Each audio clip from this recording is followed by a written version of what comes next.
timing. So, yeah. So let's get on into it. So I'm gonna be going over the benefits of protein. Just gonna go. I wrote a lot here, but these are there's more benefits to it. But I wrote these four: muscle growth, helps with fat loss, supports hormones and enzymes, and maintains strong bones. So these are all helping build more muscle, also helping with losing more fat, right? Because protein does take a lot more to break down, like it's a lot more thermogenic, so it takes more calories to burn protein, and also helps build muscles. When we're working now, you're basically breaking down muscles here in the gym, so the protein helps with building it back up, right? So you can think about it kind of like this, right? So the weight training brings it down, the protein helps build it back up a little bit more, right? So it helps with like the recovery process, right? Also with like building strength in bones, right? As we get older, our bone strength density is gonna decrease, right? And so we need that as we more voice louder. Okay, all right, just hold it like this. Yeah, yeah. So I wrote down some of the best sources of protein you can get. A lot of them, these are all going to be all whole food options. So, well, except for protein powder, but I'll get into that in a minute. So we got chicken breasts, eggs, egg whites, Greek yogurt, lean ground beef, anywhere in the 90% like leanness, right? So like those percentages you see, 80% is good too. You can always strain out like the fat that like is in it, but you're not gonna get all of it. So it's best to like just kind of spend a couple more dollars for like that higher lean percentages. Fish, turkey breast, protein powder, cottage cheese, and tofu for all our vegan people out there. So uh, yeah, so these have like a higher protein to calorie ratio, and I'll get into that in a second as well. Protein powder is just going to be for like quick and convenience, right? It is one probably protein powder has gone up in price a lot, so it is, but you are paying for that convenience of just putting in water or almond milk or regular milk, and then that's how you can get your protein in like 2 seconds. So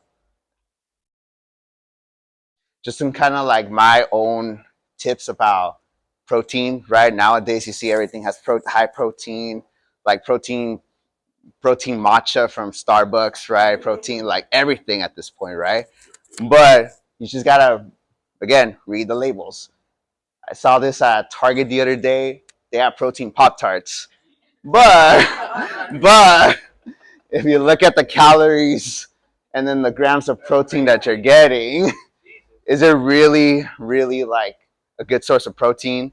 No. I like to go by a rule of 10:1 ratio of like calories to protein. So for 100 grams of 100 calories, you would want to see about a good 10 grams of protein or close to 10 grams. If it's not anywhere near that, right, then it's a really like it's okay, but I mean there's better sources, right?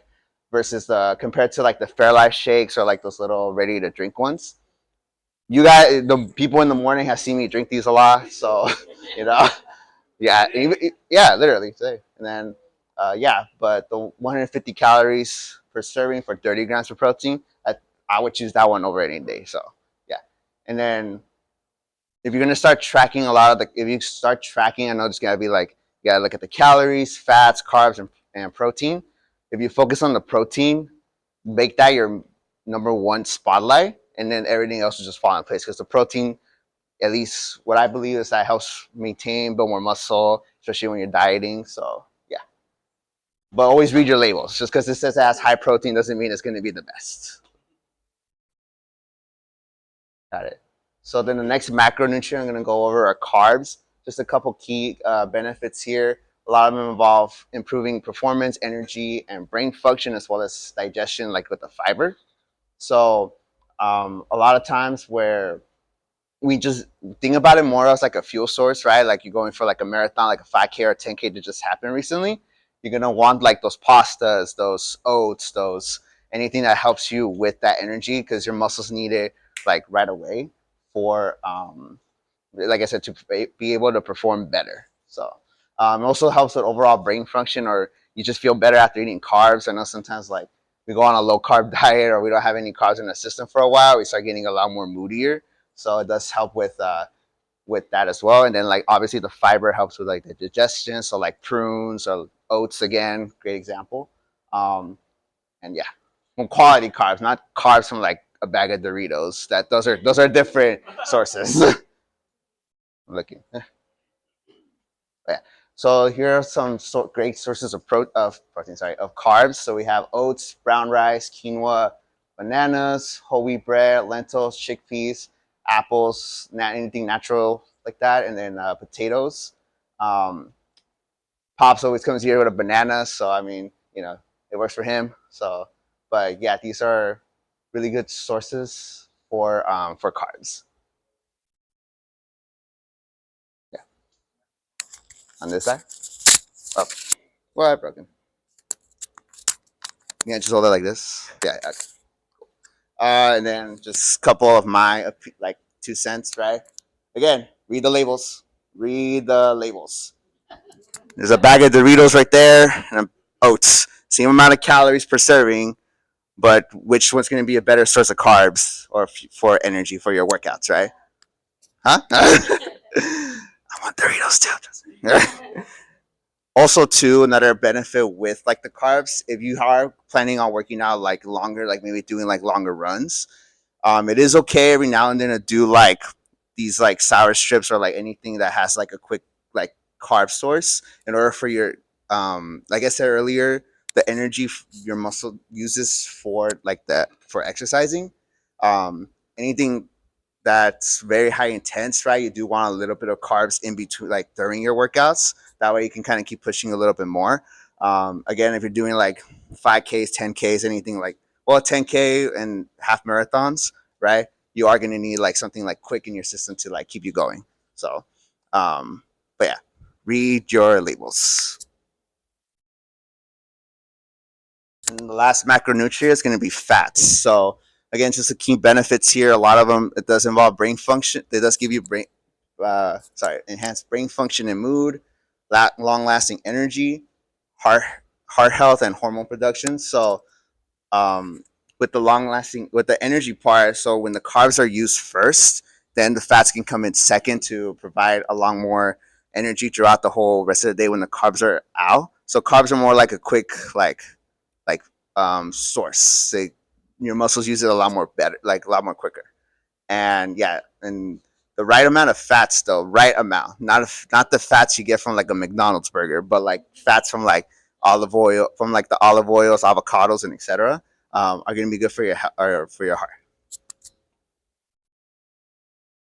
And here's some like some more sources for like really good fats. So we have whole eggs, olive oil, avocados, nuts, nut butters like peanut butter and almond butters, fatty fish, cheese, chocolates, seeds, and full fat Greek yogurts. There are low. You go, yeah. You can also go for like the low fat Greek yogurts, but like the full fat, you want to get the full benefit of it. So then again, just some of my opinions or my 2 cents. Again, read the labels. Yes, thank you. Because it's going to tell you right then and there how many.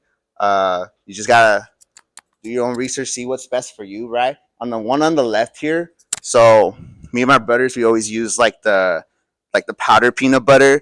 Has way less fat than like a regular peanut butter. If you really want to cry, measure out how much a tablespoon is of peanut butter. You're gonna cry, and how many calories there are in there. I cry. I still cry to this day. So, but yeah, you can see like not saying that peanut butter is bad, but if your goal is to be on a calorie deficit to lose fat, like to lose body fat, you might want to stick with the one on the left, right? It's not gonna taste the best, but you gotta give and take. Or hey, like I don't mind the calories, right? Trying to bulk up a little bit, then the regular peanut butter is good too. They're both good options. You just gotta find out what's best for your goals. And like, how do you find out like how much you need of each like macronutrient? You can go online on a TDE calculator, which is your total daily energy expenditure. So it just tells you like how many calories you need, but it kind of breaks it down a little bit to where it tells you how many grams of protein, carbs, and fat you need for everyone's numbers are going to be different. These are just some of like what I use for like my numbers. If you want to go on like a cut like losing weight or bulking phase is what they call it, when you're trying to put on more muscle or more mass, and or maintaining just to see how. But you want to be able to make sure that it all doesn't go over whatever your goal is. So you want to go on a calorie deficit. So mine would be like about 2,200, 2,100 calories per day. Or if I want to go on a calorie surplus to gain more weight, I would go to like 33,000 calories around there. So yeah. But yeah, everybody's going to be different. And, me and the other coaches are here to help find out which ones work best for you. So yeah. And that's it for my presentation. Any comments or questions? Yes. Oh. Say that one more time to this little mic. Don't be shy. What would you recommend one takes prior to coming to work out with you guys and after? Like food or just general? Yeah. Like half an hour to an hour before, you want something that's gonna go through your system quick. So like a banana. Pops always comes in here with a banana. It works for him. Doesn't work for everyone. Um, Something that's not gonna stay in your system for so long. So like I wouldn't recommend like a whole turkey breast right before. Maybe like 2 hours before a workout. But for your schedule, right? Maybe something um, like a fruit, some sort of quick carb, right? And then after the workout, you can get like whole eggs, right? Or like sausage links or anything that has that's gonna fill your stomach up a little bit more. That's a little bit more on the heavy side, but that's gonna be okay after a workout. So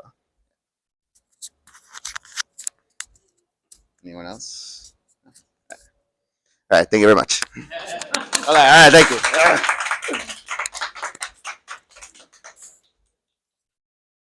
We gotta get the Spanish novela over here.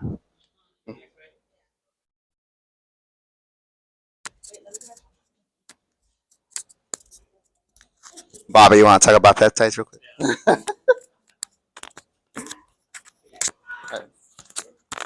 Hi, Martha. Oh, yes, Karen. I'm loud. I'm loud. If you're trying to lose weight, what type of protein is better? Is animal protein better than another kind of protein? um, to lose weight, right? Correct. Any source of protein is Yeah, I guess to lose weight or lose fat or. all protein is going to be the same regardless. It just depends on on your preference. Like if you like eating turkey proteins, right, or like beef proteins or even vegetable proteins, it's all going to work the same. One of our clients, Virginia, who's a vegan, she, no meats whatsoever. She still lost a lot. She has an incredible transformation. So she has lost weight, even like she doesn't eat like the animal proteins. So it's just It's just personal preference. Yeah, they all work. They would all work the same.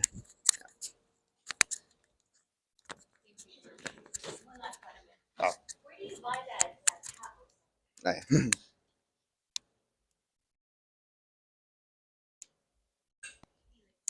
Heard of powder the peanut butter. the powdered peanut butter. Yeah, I've never heard of that. Where do you get that? My brother usually gets it at Sprouts. They usually have that, or at some Targets, Ralph's. Yeah, like those areas. It's hard to find it here in Norgates or like Food for Lesses for some reason. But I mean, yeah, like Ralph's would have it, yeah, or Sprouts. Yeah. What do you mix it with? Just water? Just water. It tells you how many like tablespoons, and then depending if you put a lot of water, it's going to be thin. So like less water would be a lot more thicker. So yeah. Okay. Wait. What happened? Do you ever just eat it like that, like with the water, Just or do you dry mix scoop it the with peanut something else? Like if I just want it real quick, but nah. Or you can put it in like your shakes. Like if you put like the powdered peanut butter into your shakes, reduces the fat by a lot. So, yeah. But I don't dry scoop it. So, because then you put water in it, it's just like, yeah. Don't ask. Don't ask questions. All right, I'm gonna hand the microphone to Maggie. So.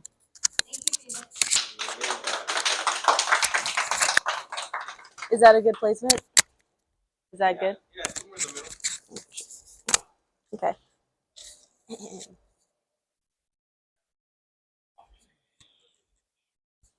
Am I in frame?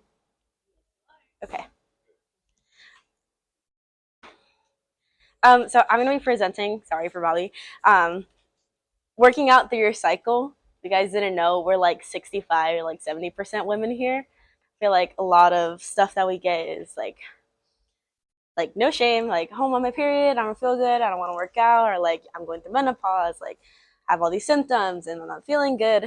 But studies have shown that working out through these symptoms actually relieve some of your symptoms. So I'm gonna just be discussing how hormonal changes during your menstrual cycle or menopause can affect the body and how you can adapt to it in your workouts. Okay. Why this topic matters, especially to us women. Hormones influence metabolism, energy, and recovery periods. And a lot of people avoid exercise because of symptoms or old myths that doctors or men used to tell us back in, like, the old days. It used to be common for women not to exercise at all because doctors used to say that would ruin our bodies or decrease fertility or a bunch of stuff like that wasn't really like science based.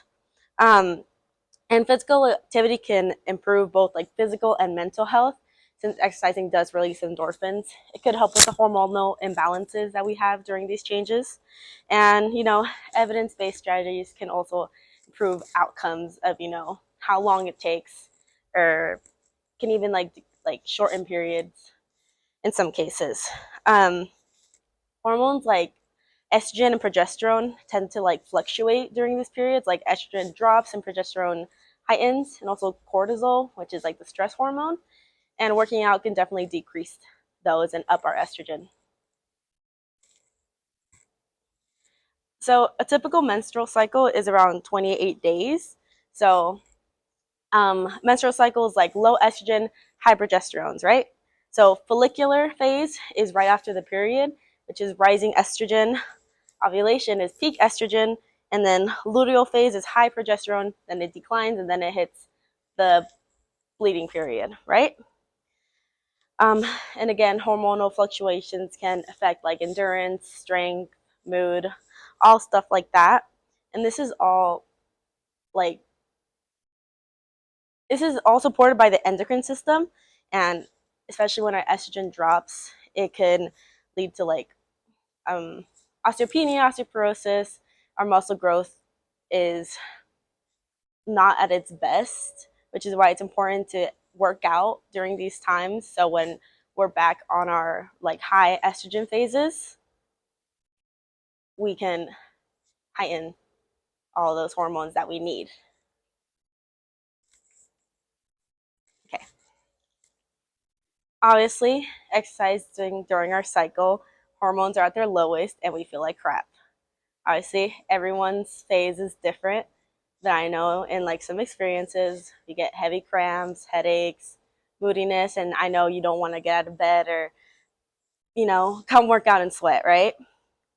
But what's recommended is low to moderate exercising. So you shouldn't expect yourself to lift the heavy weights you normally do, but you should expect yourself to lift some.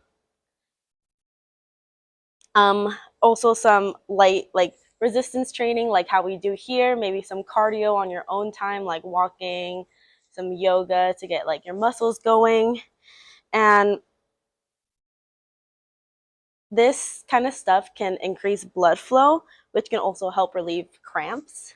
And I have experienced this. Working out does definitely help.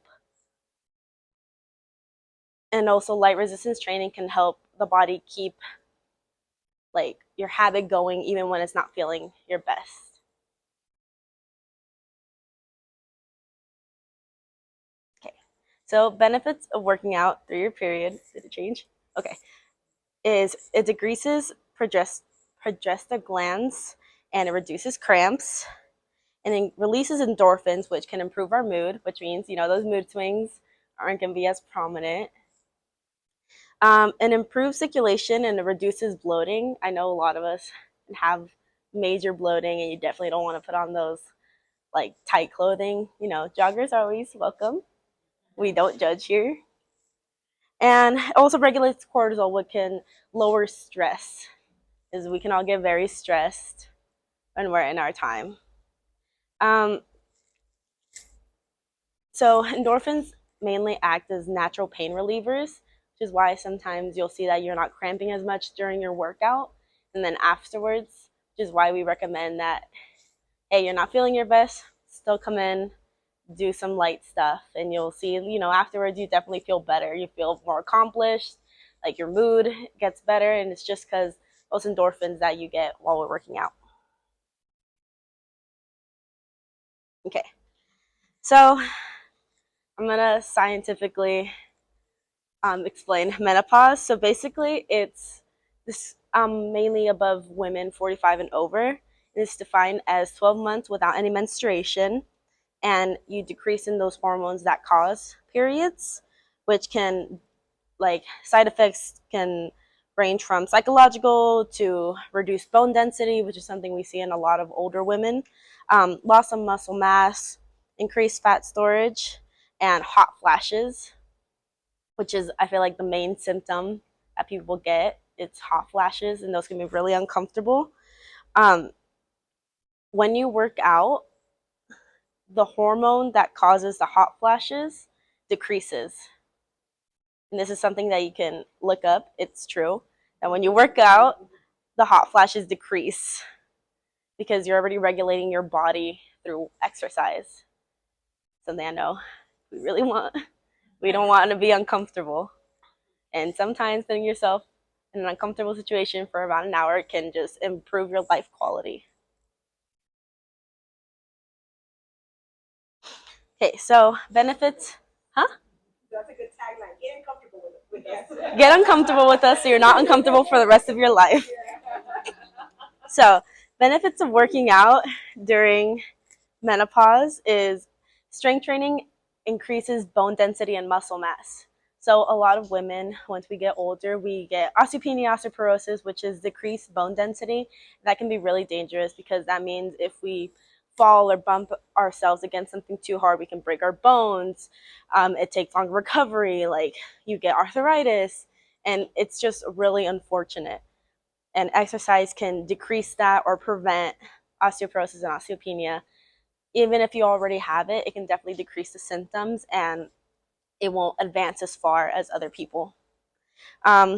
Weight exercises also stimulates bone growth. So if you are, say, injured in your wrist, doesn't mean you can't do squats, doesn't mean you can't move the other arm, because that kind of movement will just stimulate everything and you might heal quicker.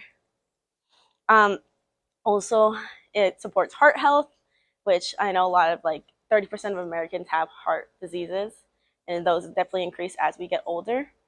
So this is why it's important for us women to continue our habits, even if life throws at us some shitty stuff.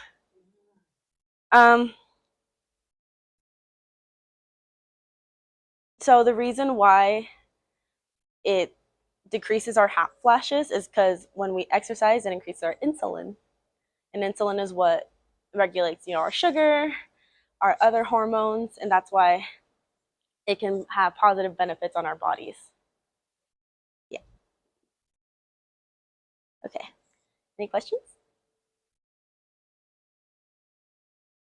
No? We're good? Okay. I should have linked my sources at the end, but I'll send you guys some articles that I read. They're really interesting. Bobby, you should read up on them. It's really interesting how much our body goes through and how much we can help ourselves. We have more power over our bodies than we think. And I think we should take back some of that. Yes.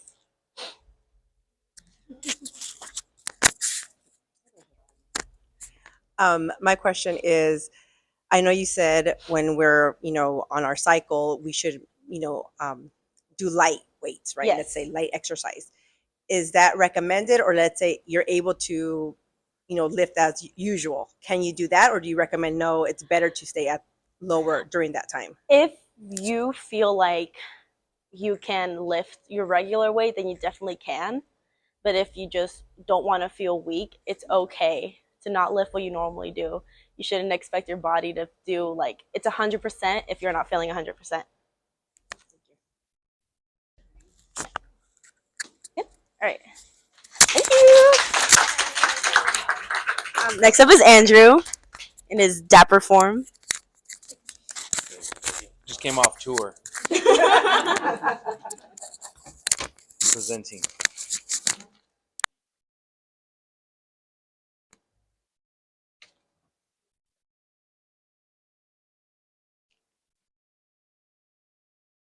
All right. More forward. Cool. All right. Yeah, please get some of the food, guys. We brought it for all of you. Thank you for coming. Also, another round of applause for Maggie and Felix with the presentations.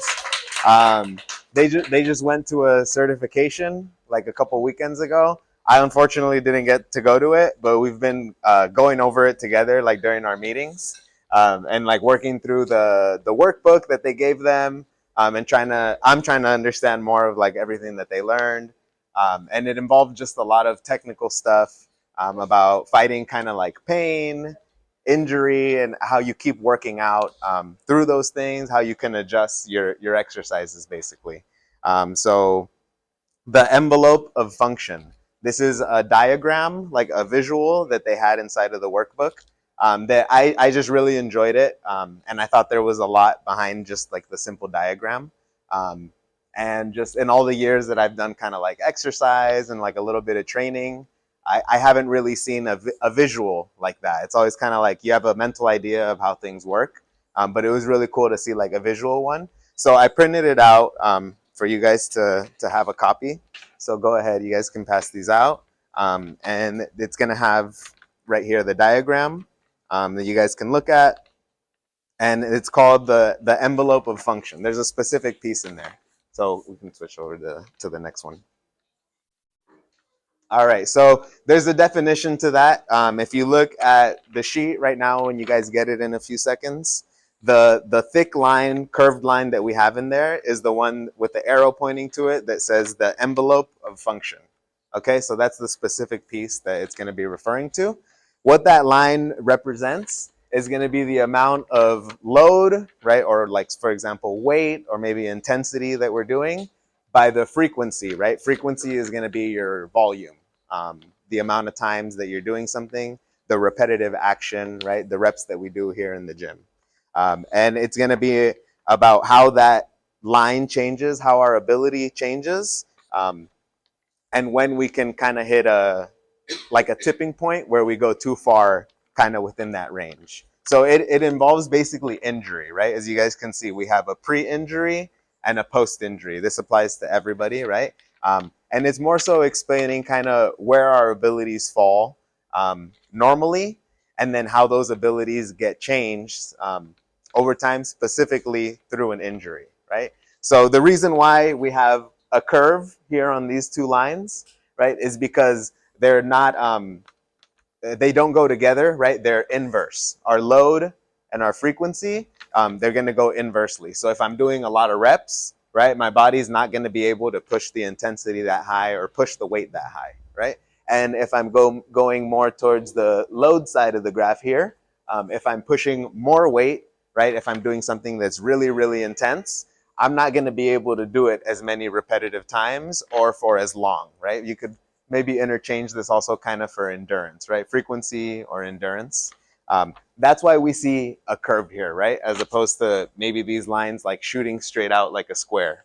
Or so it's going to drop, it's going to reduce depending on which direction we're going here on the graph. Okay? And so envelope of function right here. This is everything that we have inside is going to be labeled manageable, right? Just kind of normal, not too crazy, not going to hurt yourself, right? So we have a few examples, right? Couple different distances of like a walk, 5-mile walk, 1-mile walk, even just sitting in a chair, right? That's also something that's like manageable, similar to like our resting heart rate, plus like a little bit of extra stuff, right? We can even push ourselves when we're in good condition, when we're in pre-injury, right? So it has the example of like a 135 squat and then something that's like above 200 pounds, right? Sometimes that's going to be within, this is just someone's numbers, right? An example. You could plug in your own numbers, for example, but that function, right, means that we're keeping good structure, we're keeping good form, we're not pushing a specific muscle or muscle groups to like a limit where they're going to get irritated and injured, right?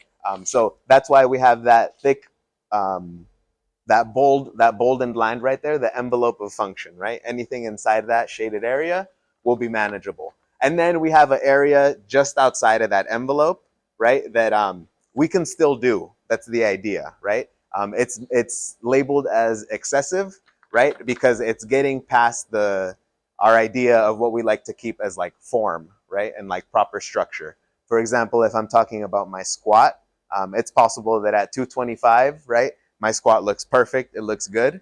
But as soon as I go up a little higher, say in the 315 range, a muscle or multiple muscles, right, can start to fail to hit the requirements of my form, right? Maybe my low back starts to give out first, and that's the first part that starts to shake and get tired.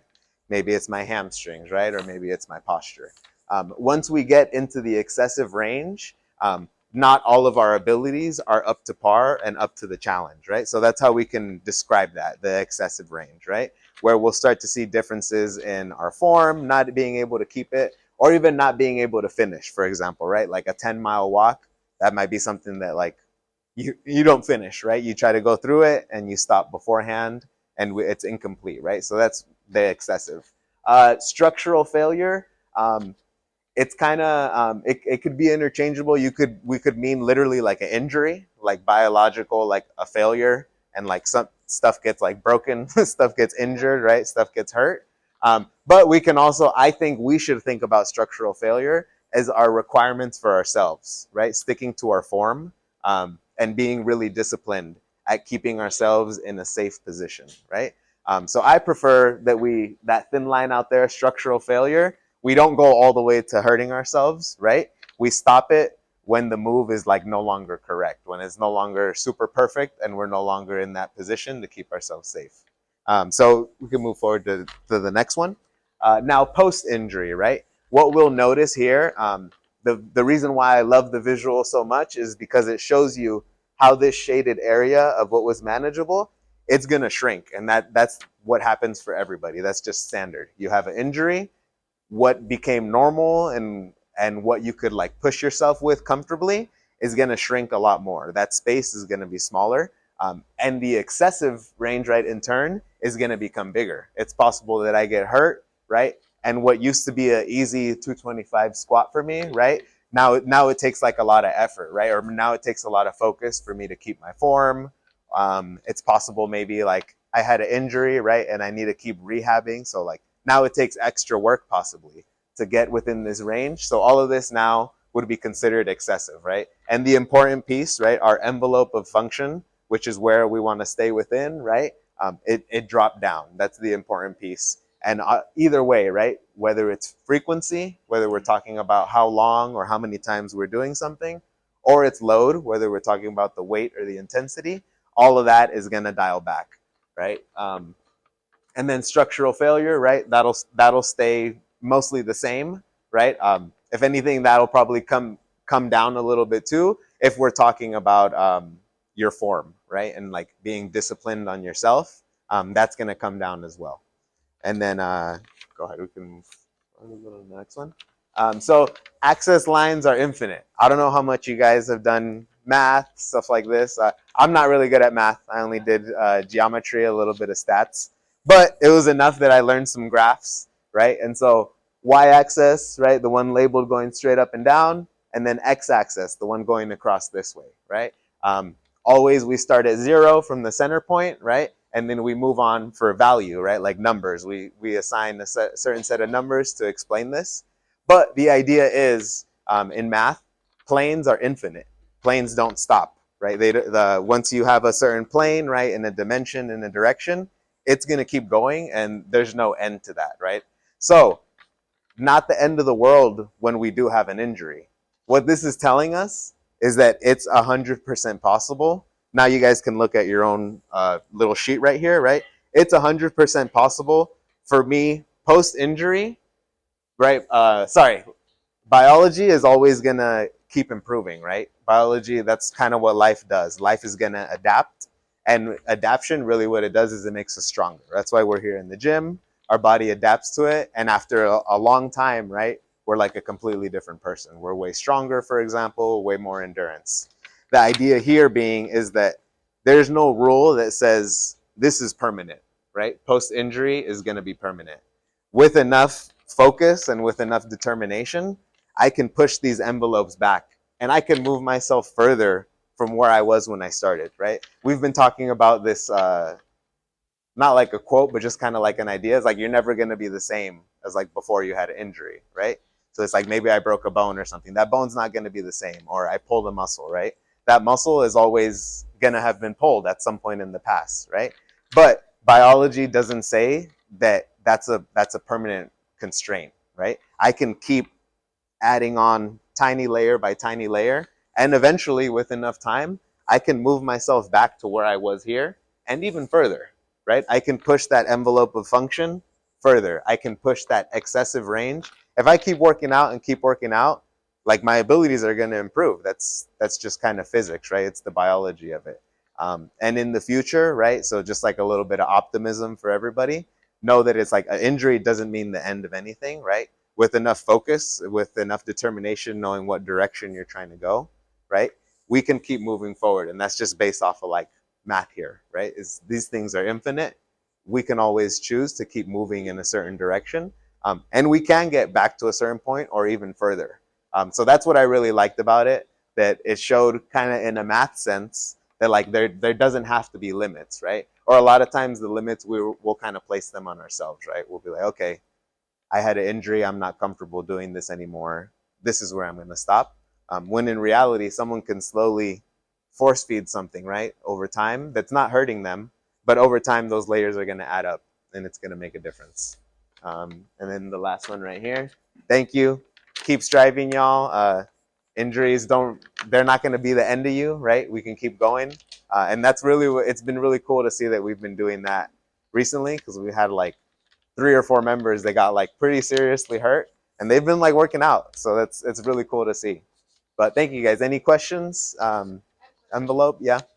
When you talk about load and frequency, what is the benefit of having more load, less frequency versus more frequency and less load?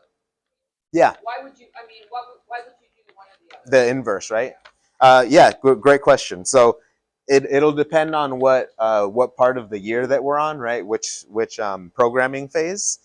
If we're looking for muscle growth, right? Specifically talking about muscles, right? And talking about here in the gym doing a lift, our muscles are going to grow the most, which in turn, right? Well, that's going to have a difference on the scale. We're going to gain lean muscle weight. That's going to grow if we go more on the frequency side, right? And we do the repetitive motion, right? Repetitive reps, more volume is going to equal muscle growth, hypertrophy, right? And then when we get into the strength phase where we're trying to lift more of the heavier weights, we're going lower, right? We either do like 8 reps or even less than that. And then eventually we hit the testing week, right? Where we try to challenge ourselves on all the different standard lifts. That's going to be, as you see, like reflected of the workouts, less reps, 8 reps or less. And then the sets are also going to be less, but in turn heavier, right? All because of like, that's just how my ability works. The more frequency I do, the more reps I can't do as heavy weight. And then if I'm just practicing the heavy weight, right, I'm probably not going to be able to do it a bunch of times. But it really does come down to kind of practice. It's like if you're looking to get strong, you practice doing a few reps and you practice being strong. And if you're looking to like grow your muscles, you practice doing a lot of reps, getting a bunch of blood flow and feeling like your muscles all like full, right? Like it's going to pop, you get a pump. And you practice that, and then that's what happens. The muscle will grow over time. So yeah. Mm-hmm. Question, yeah. I know this is probably more about a recent injury. Mm-hmm. You say this would be applicable to an injury from before, like years or months or whatnot? Yeah, I think so. I think another piece that would be interesting to try to like combine into this would be time, right? Because I do think time makes a difference as well. I think the more time you're dealing with, the more time we're talking about where you didn't address it immediately, it'll probably extend that time frame, or it'll take a little longer if you didn't address it right away. But the sooner you get into things, right? I feel like that would. I guess we don't have like a hard evidence of that, but I feel like on a graph that would equal to like a shorter amount of time. I had like a knee surgery in 2020, And I started like right away, like the same day, went home, I tried to do yoga, literally just was kind of standing there because I couldn't do much. But every day I could do something a little more and then something a little more and put a little more weight. And then within 3 months, I was like, I could squat down like to my heels. And so that's like really quick, right? Probably the age, right? That I was a little younger. And then I was already kind of in shape. But I feel like that's kind of proof. It's like the sooner you move. Also, doctors, I feel like they always say like walk around for people that had like surgeries or some kind of injury. They're like right away, you want to get up, you want to walk around, you want to, if you had like a lung thing, you want to practice your breathing, you want to get back into it right away. Mm-hmm. One more question? I don't think so. I'm clean. No.